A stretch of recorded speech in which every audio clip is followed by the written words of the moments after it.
Assalamualaikum, selamat datang di channel Camai Studio. Bagaimana kabarnya teman-teman? Semoga semua dalam keadaan baik-baik saja. Terima kasih kepada teman-teman yang selalu setia mendengarkan cerita horor, kisah mistis di channel Camai Studio. Mimin doakan mudah-mudahan dirinya selalu dijaga kesehatannya, dilancarkan rezekinya, dan dimudahkan segala urusannya. Mimin mendapatkan cerita ini dari kumpulan kisah-kisah horor yang berjudul Bertemu Hantu Saat Memancing di Rawa. Mari kita mulai ceritanya. Waktu kira-kira menunjukkan pukul jam 1 siang. Rombongan pemancing mania sudah pada kumpul di rumahku semua. Memang seminggu sebelumnya kami punya rencana mau mancing di daerah kilo 15 pedalaman hutan. Tepatnya lumayan jauh juga. Setelah semua anggota lengkap 7 orang, mulailah kami berkemas-kemas untuk berangkat ke tempat tujuan. Kami berangkat dengan jalan kaki, soalnya daerah tujuan mancing kami itu tidak dapat dijangkau dengan kendaraan. Dan itu juga mesti melewati hutan yang terkenal akan lebatnya. Sambil bercanda-canda, jalan kaki yang melelahkan itu terasa menyenangkan. Setelah menempuh perjalanan kurang lebih 4 jam, akhirnya kami sampai di tempat tujuan. Sebuah rawa yang menurutku luasnya sekitar 300 meter persegi. Tempat tersebut lebih terkesan menyeramkan, dan menurut penduduk lokal, di rawa tersebut terdapat sarang buaya. Tapi tekad bulat dari penggila mancing macam kami ini mana takut dengan hal begituan. Aku lirik jam tanganku. Waktu sudah menunjukkan pukul 5 sore.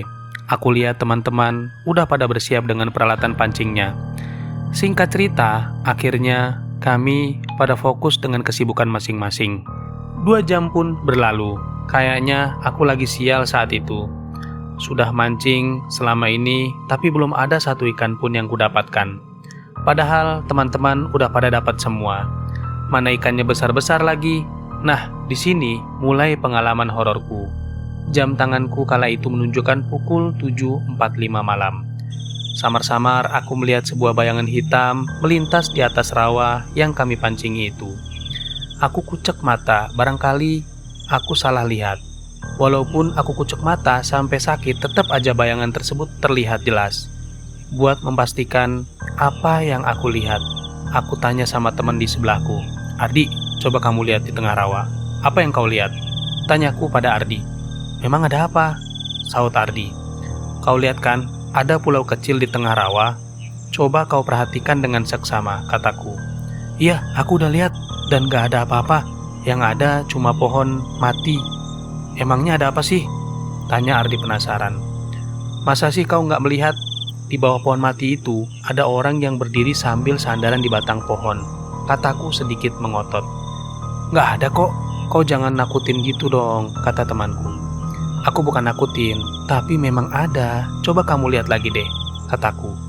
Temanku mulai mantengin lagi. "Tetap aja gak ada apa-apa," katanya. Aku sudah nggak konsen lagi sama pancinganku. Aku coba melihat dengan jelas. Mungkin aja aku salah lihat, tapi kayaknya bukan salah lihat, soalnya memang ada. Setelah aku pantengin agak lama, tahu-tahu bayangan hitam itu melayang pergi ke arah hutan di sebelah rawa dan menghilang di tengah gelapnya malam.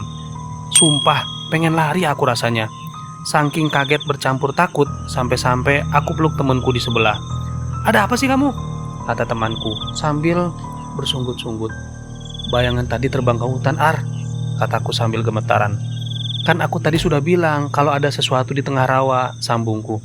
"Ah, kamu jangan bikin takut aku lah," kata Ardi yang mulai agak percaya dengan ceritaku. "Sumpah, Ar, buat apa aku bohong? Udah, jangan dibahas lagi. Kalau kamu masih takut, gabung aja sama teman-teman itu," kata Ardi sambil menunjuk teman-teman yang lain. "Enggak, di sini aja," jawabku. Akhirnya aku mulai sibuk dengan pancinganku lagi dan mulai lupa dengan hal tersebut. Tapi kayaknya hari itu aku memang lagi sial. Mancing sudah sekitar 4 jam, nggak ada satu ikan pun yang memakan umpanku. Jangankan makan, menyentuh umpan pancinganku pun enggak. Aku kemudian pindah ke tempat agak pojok, yang menurutku di tempat itu pasti banyak ikannya. Akhirnya aku sibuk mancing di area baruku. Setelah mancing kurang lebih setengah jam di tempat itu, aku merasa ada hawa dingin lewat di sampingku. Tapi aku cuek aja, mungkin hanya angin, pikirku. Tapi Pikiranku itu ternyata salah, karena itu adalah awal dari kejadian berikutnya, yaitu gangguan setan. Agak lama, kira-kira 10 menitan, setelah hawa dingin yang gak wajar itu lewat. Berdiri sosok hitam dengan badan setengah pinggang sampai kaki aja di depanku. Sosok itu melayang di atas rawa, saking kagetnya aku sampai pingsan di tempat dan tidak ingat apa-apa yang terjadi setelah itu. Setelah aku siuman dari pingsan, aku sudah berada di rumah penduduk sekitar. Aku kemudian menceritakan semua kejadian menyeramkan yang kualami semalam kepada orang-orang sebelum akhirnya aku pingsan. Dan menurut penduduk sekitar, setan yang menggangguku itu yang setengah aja badannya adalah orang yang mati karena kena mesin gergaji sewaktu dia menebang pohon di daerah kami. Hantu itu memang sering mengganggu pemancing yang bukan warga daerah itu, artinya pendatang. Bukan 1-2 kali orang yang sudah pernah diganggunya. Dan aku juga bertanya perihal sosok hitam yang ada di pulau kecil di tengah rawa tersebut. Namun kalau soal hantu yang itu penduduk lokal pun tidak ada yang tahu. Itulah pengalaman yang kualami selama aku pergi memancing. Terima kasih kepada teman-teman yang sudah mendengarkan cerita ini sampai selesai. Dan yang baru bergabung, jangan lupa like, subscribe, dan share agar tidak tertinggal video terbarunya. Sekian dari saya. Wassalamualaikum warahmatullahi wabarakatuh.